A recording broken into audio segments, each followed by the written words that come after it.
Don't ever take your kids into a national park. Don't ever go near national parks, especially if you have kids.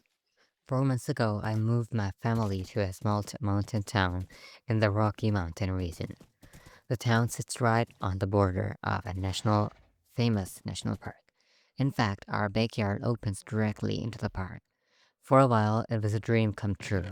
My wife and I loved the views and enjoyed hiking nearly every day. And our two young boys loved exploring and playing in the woods or the park borders. Something is wrong with this place. I didn't understand that when we moved here. I do now.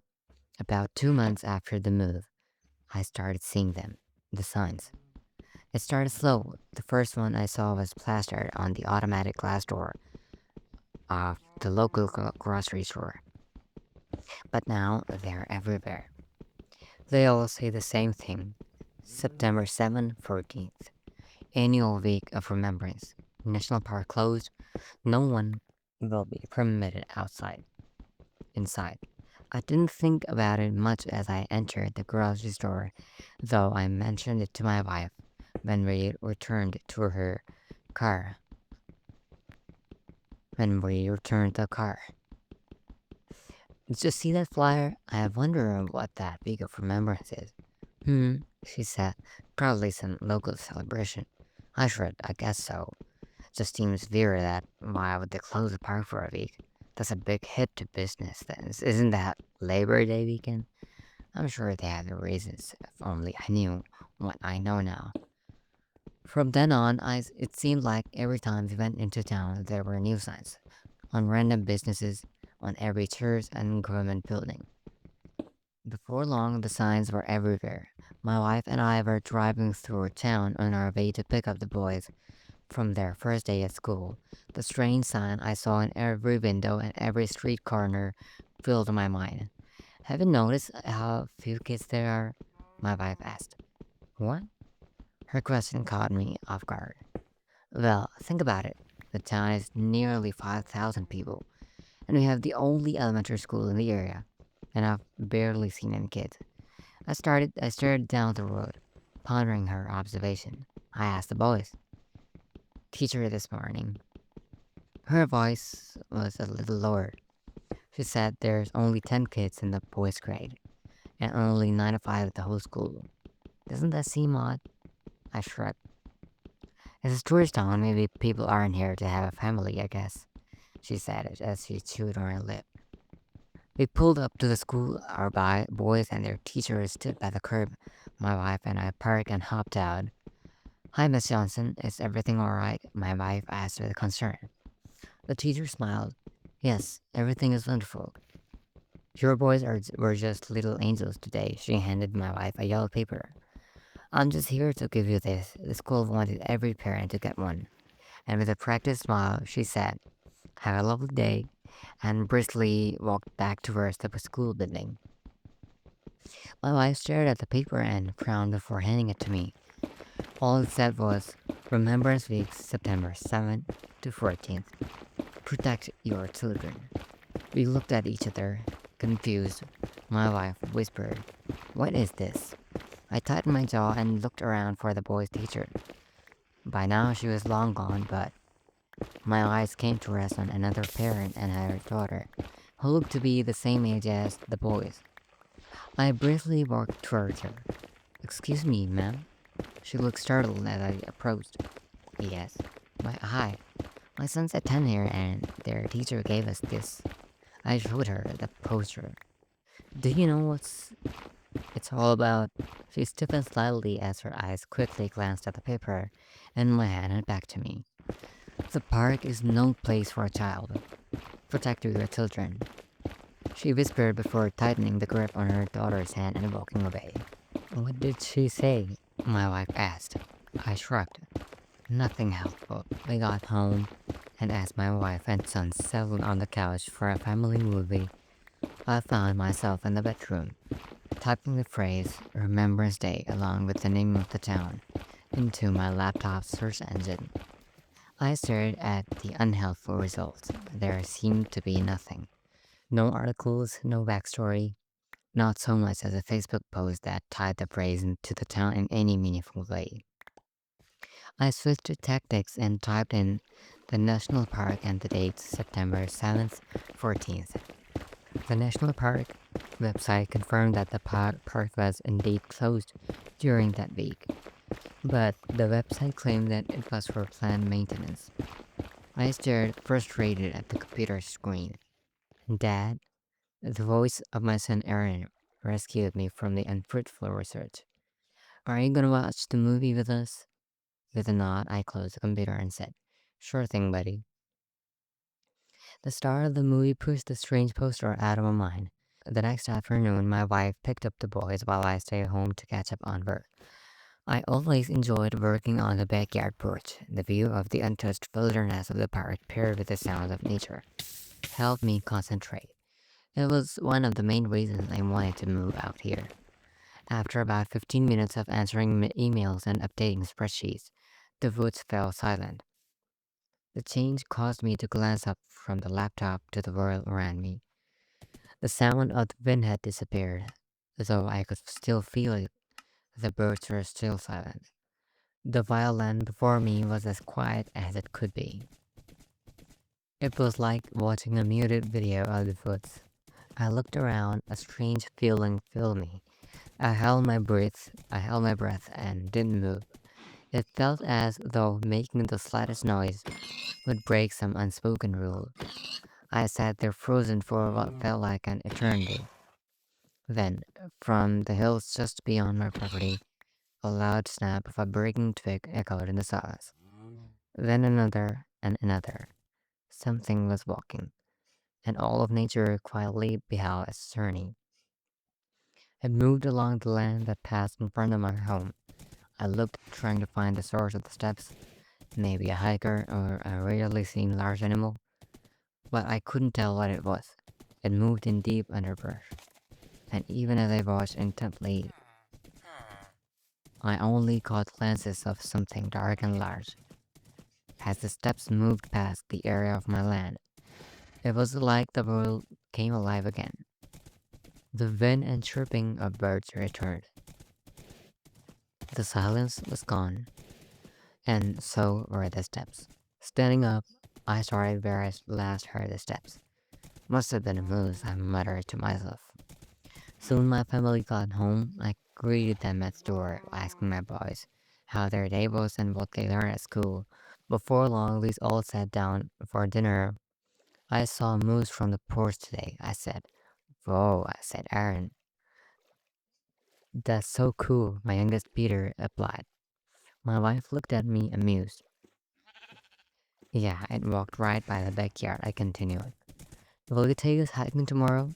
Yeah, maybe we can find it. So I smiled as long as you two get your homework done. The boys and I tossed football around in the backyard, and then we all settled down for a movie to close the night out. It was late, well after 2 a.m. when a single word pulled me out of sleep. Dad? I popped awake, quickly blinking my sleep to sleep from my eyes. In the open door of my bedroom stood Peter. He quietly sniffed to himself. Peter, what's wrong? He stumbled through his words. Someone is watching me from the window. The hair on the back of my neck stood up. What? He's watching me from the hill. I quickly rose from the bed and followed my son to his room. Peter's room faces the national park with a large pane window that overlooks the untouched hills hulking over our home. We hadn't yet bought a blind for the large window, and the moonlight illuminated the tall pines and exposed boulders that dotted the hillside. He's gone, Peter whispered. Where did you last see him? My eyes didn't leave the hillside. He pointed to a little clearing between the trees. Right there, he was looking at me. I looked at my young son. Genuine fear was caked on his face. I wrapped an arm around him, pulling him close. Have you ever seen him before? He shook his head. No. His face was funny. I nodded slowly as I began to realize this must have been some sort of waking nightmare. Tell you what, how about you go sleep with Mom and I'll take your bed for the night? He wiped his nose on his sleeve and replied, Oh, Okay, thank you, Dad. Love you, son. I said as I sat down on his bed. Love you too. He walked down the hall. I lay down on the bed. I was awake for a while as I thought through what had just happened. A change in light caught my eye, and I sat up looking out the window. Near the top of the hill, a warm orb of light moved quickly through the forest, bobbing and weaving around the trees, as if it followed some unseen path. Before long, it reached the top of the hill and disappeared beyond the horizon. The next day was the last day of August. Summer was truly over. It didn't take long to forget the previous night's events, and I found myself working hard to wrap up before the boys came home so we'd be ready for our hike. The day flew by, and before I knew it, I was leading two very excited boys down a new trail. I specifically picked a trail that ran near our backyard, so we simply passed through the park markers and walked, and soon landed on the trail. We followed snake-like path through the woods and up over many hills. As we began to enter steeper terrain, I began to slow down. It didn't seem to slow down the boys. They quickly passed me and continued down the hill. Don't go too far ahead, I shouted. Okay, one shouted back, and they rounded a bend in the trail. For a while, I hiked alone, only the sound of my heavy breathing, accompanied by only the sound of my heavy breathing, reaching the top of the ridge. I was discouraged to find out that it had been a false summit.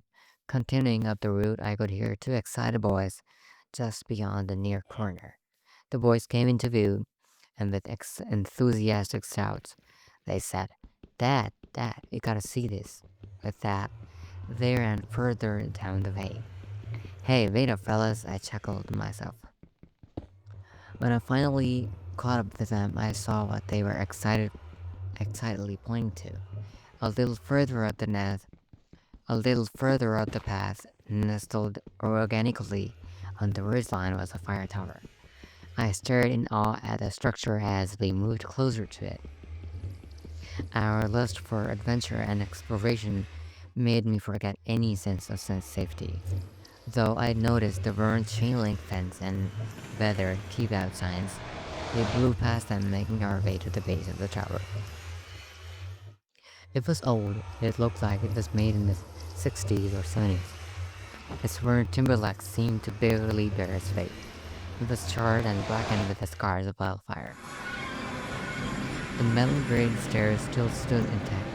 Aaron ran up the first couple of steps and looked back at us with a smile. Come on, he beckoned. Careful, it doesn't look safe, I responded. He jumped a few times. The stairway shook a little but held. He grinned. It's fine, come on, race you to the top. No fair, whined Peter as he tried to catch his brother. I smiled to myself as I took a slower approach. The stairs creaked under my weight but held. Before long, I met my sons at the top. The little cabin was heavily damaged. Like the base, it too was black from fire. Every window was shattered, and the door was off the hinges. Yet to my surprise, the inside was not empty. A desk with a chair and old manuals and books sat in one corner. The small kitchen still had cans, and in the corner,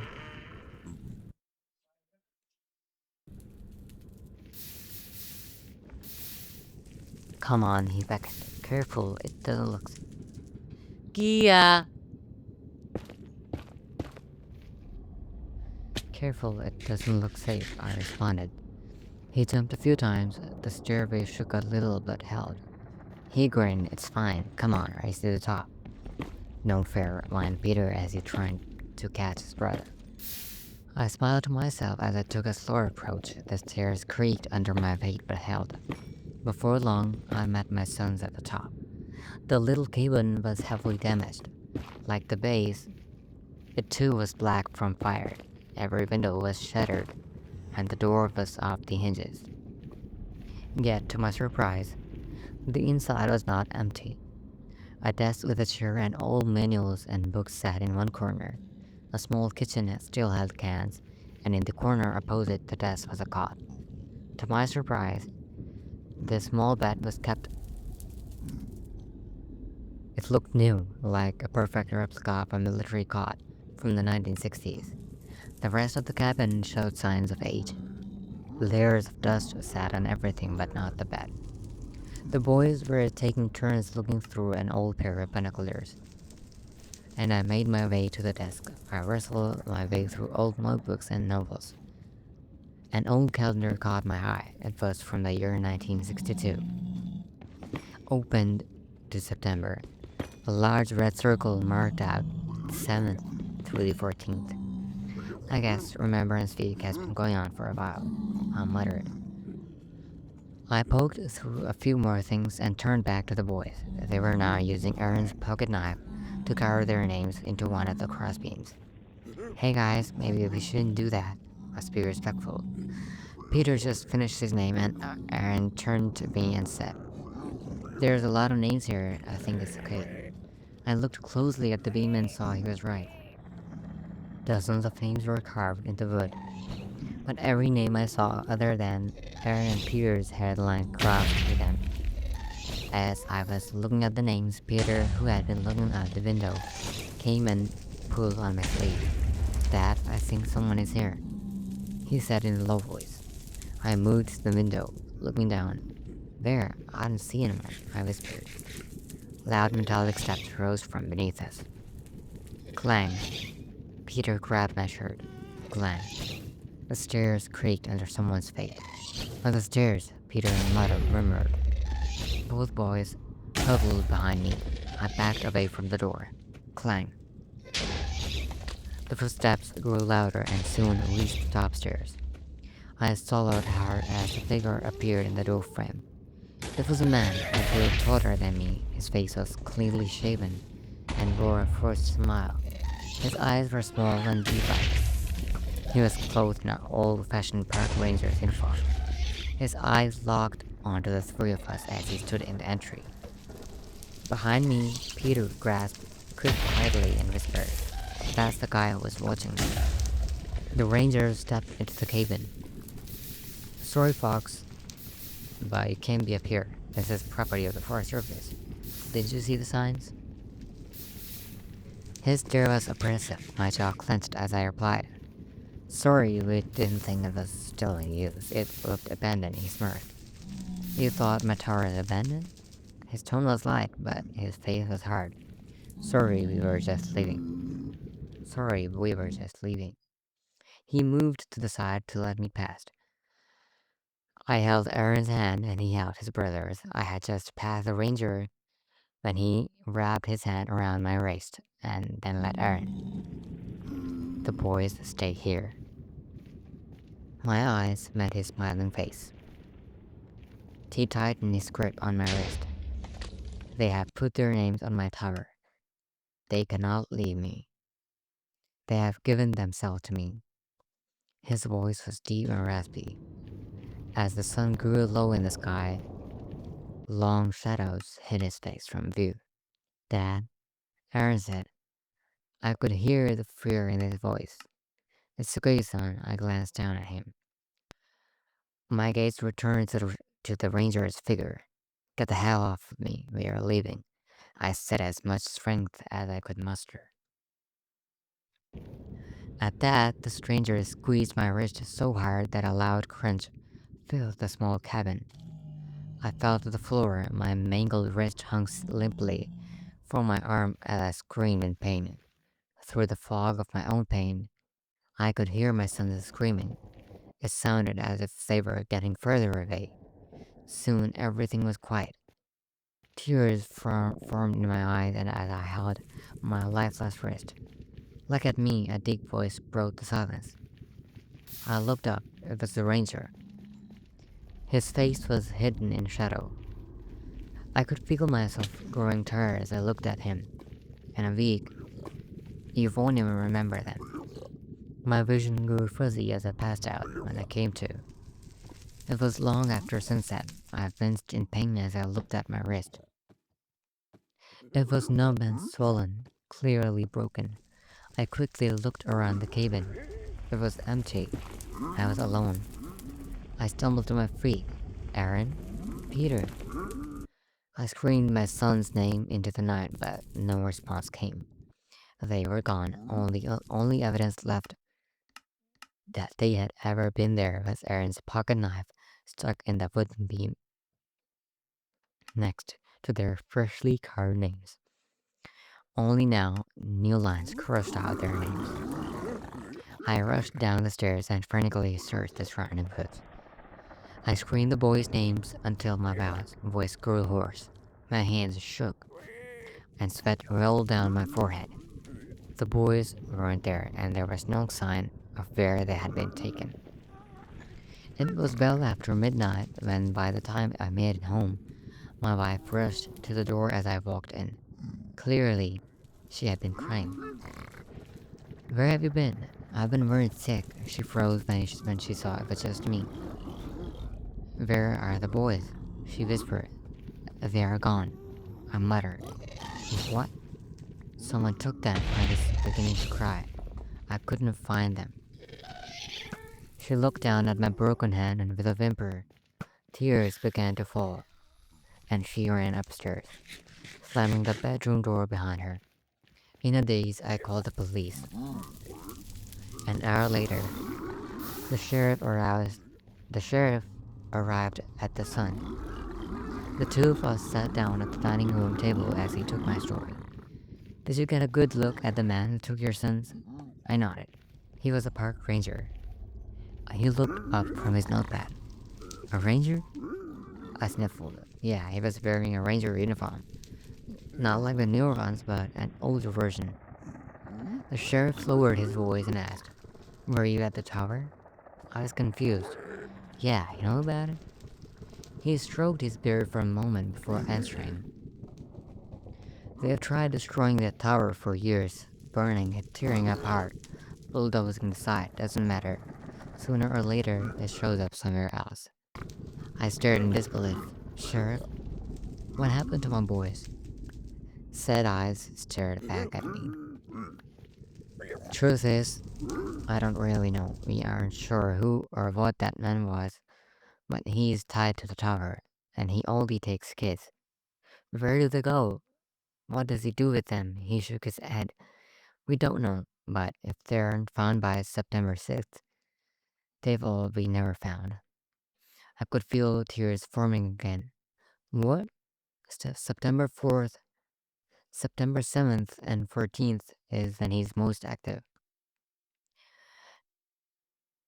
It's when he finishes the job. Everyone who goes missing in park is completely forgotten by September 15th.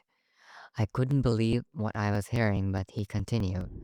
"We have had hundreds of kids go missing in the park, but when September 7th comes, faces grow blurry in our minds, and by the end of the week, we don't remember their names or who they were. The thing is, we know we can't remember. It's like we know someone is missing, but have no memory of who or when." I wiped tears from my face. Pictures change, birth certificates vanish. Parents know what they've lost, just not who they've lost. We call it Remembrance Week to remember that something is missing, that we can remember everything, that we can't remember ever being taken. I rose from the table. "You need to find my boys." He swallowed. "We will try it. That's all I can promise. But my men will search only till September 6th. And after that, it's far too dangerous." They searched night and day after 5 days. All they found was one of the hiking boots Peter had worn. The morning of September 6th, the sheriff came to my wife and me and said, "I'm sorry. We have done all we can." My wife is a wreck. She locked herself in her room and refused to eat. I'm writing this the night of September 6th. I packed my gear, food, water, a flashlight, a sleeping bag, a tent, first aid supplies, maps, and pictures of my boys. I'm heading into the park alone very soon. I have to find my boys. It's my fault they're in there. I'm writing their names down one last time before I go. Aaron, Peter. I don't know why, but I'm afraid I won't remember them when I come back. So let's continue. First story is my girlfriend came home from a trip she never took. This one has 318 of those on scary stories, so let's continue. I thought she was just acting weird at first.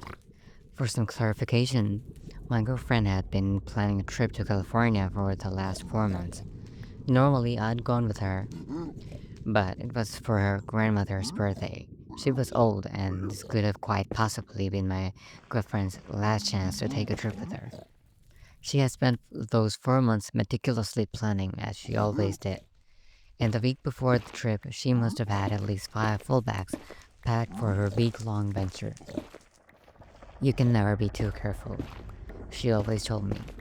She was always the planning type, mapping things out, going over every possibility. It was one of the things I admired about her. She hated when things didn't go the way they were supposed to. That's why, on the day of her trip, when I woke up to find her still lying in bed with me, long after her early morning flight, I almost panicked. I shook her awake frantically, and her eyes slowly rolled open. She groggily asked why I was waking her, and when I told her the time, she didn't react how I expected her to. Instead of panicking herself or even calling her mom to let her know she missed the flight, she simply rolled back over and shut her eyes again. Oh yeah, she groaned. The flight.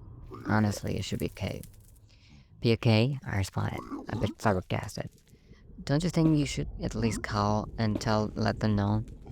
She grumbled lazy. No, everything should be fine.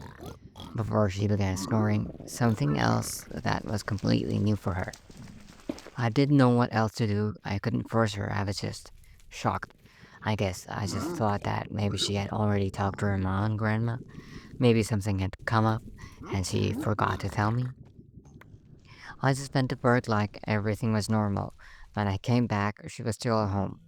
She looked absent. I found her sitting on the couch, staring at a black TV screen. When I greeted her, she stepped out of it. Honey, I'm so glad you're home, she chirped. Tell me everything that happened at work today. We spent the whole night chatting, but it was like her mind was somewhere else. I'd catch her drifting off into outer space. She thought too long about her responses. Her speech pattern was slower than normal, even though her face was one of excitement as we talked. I figured that something must have happened with her grandmother, so I asked her, Huh, did anything happen to make you not want to go on your trip? She stared at me for a while. Her smile disappeared. Her face was blank, but only for a split second before lighting up again. No, not that I know of, she responded cheerily. Why do you ask? Just wondering, I replied cautiously. The next few days were weird. She never seemed to want to leave the house. I mean, not that I could blame her. She had already taken off work for the trip, but I figured she had at least want to go to the park or something. It was one of her favorite things to do together. She also wasn't eating much. Every night I'd cook for us, but she kept insisting she was hungry. Must have been a lie, though, because on some of those nights, long after we'd gone to bed, I'd find her in the kitchen completely surrounded by food. Cereal boxes would be ripped open with their contents scattered across the floor, granola bar wrappers, spilled milk, raw rice, and beans. It was concerning to say the least. By the end of the week, something hit me that I hadn't caught before. It was like a dim light bulb lit up over my head, and I approached her timidly. Honey, I replied carefully. Yes, sweet boy of mine, she replied. She replied lovingly, sitting on the edge of our bed, staring at a wall. I gulped a bit. Whatever happened to your bags? Did you unpack them? I haven't seen your toothbrush or shampoo or anything anywhere. She didn't respond, she just kept staring like the wall was the TV. Finally, she slowly turned around and her hollow eyes met mine. Honey, she whispered gleefully, you know that's none of your business. She didn't seem mad, but she refused to talk to me for the next 2 days. She didn't even want to sleep in the same bed as me, of course. I'd have felt wrong making her sleep on the couch, so I just let her have the bed while I wallowed in my own confusion. It wasn't the night until before she was supposed to return from the trip that she let me sleep with her again, and even then, she slept with her back toward me. I woke up in the middle of the night to a ruckus coming from the kitchen. I stepped out of my room and noticed that the kitchen light was on.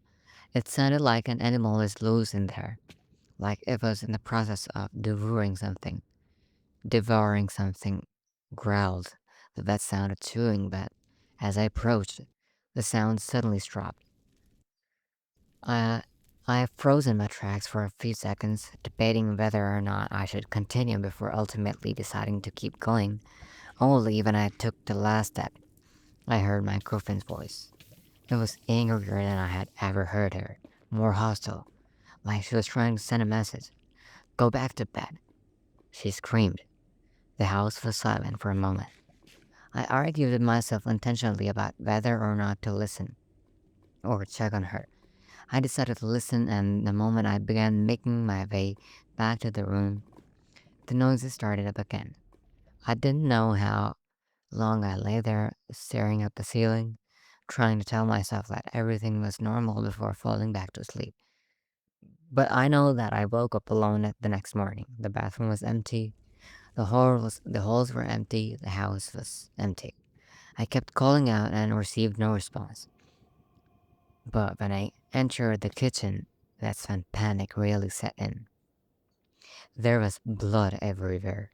Not from my girlfriend, but from the raw meat that was scattered across the floor. Chicken, steak, pork, everything. Am I the A word for telling my dad he's the reason none of his kids talk to him anymore after he told me I'm wasting my prime birthing years to go into law school? This one has 3,000 upvotes, so let's get started. So, my dad has always been the stereotypical Christian conservative man.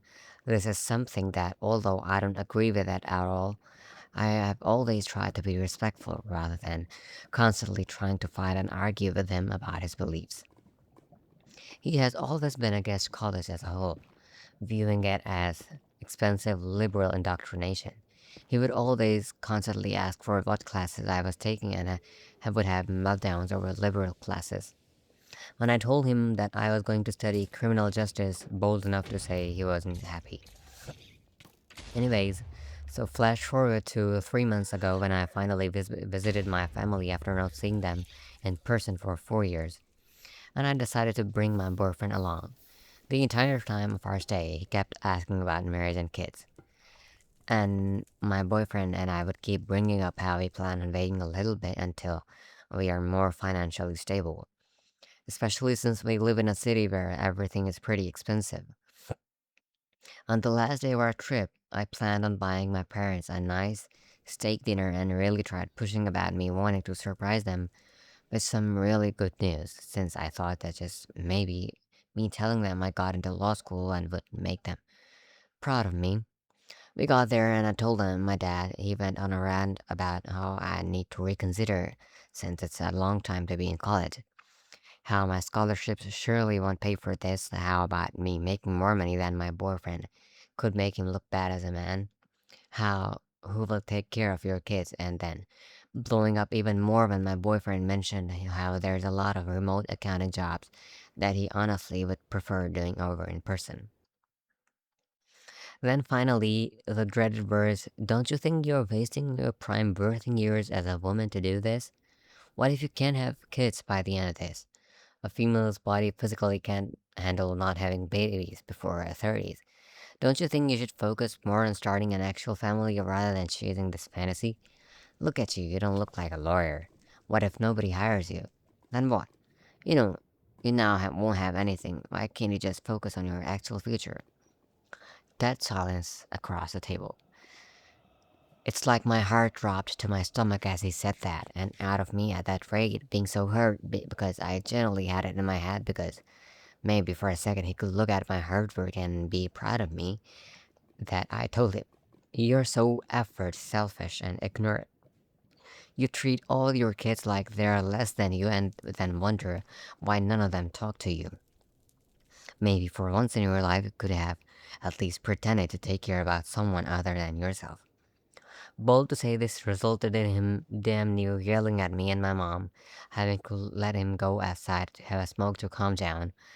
I've been told by my mom that although she's proud that I stood up for myself, I could have been way nicer about it, so am I the A-bird for saying what I had to say to my dad? A comment said, agreed, OP's dad is never going to be happy or satisfied if she doesn't fit the conservative image he wanted as his daughter. Whatever success she will have, he will only throw it back to her face just like he did now. Time to cut him off, and he sounds like a hopeless case.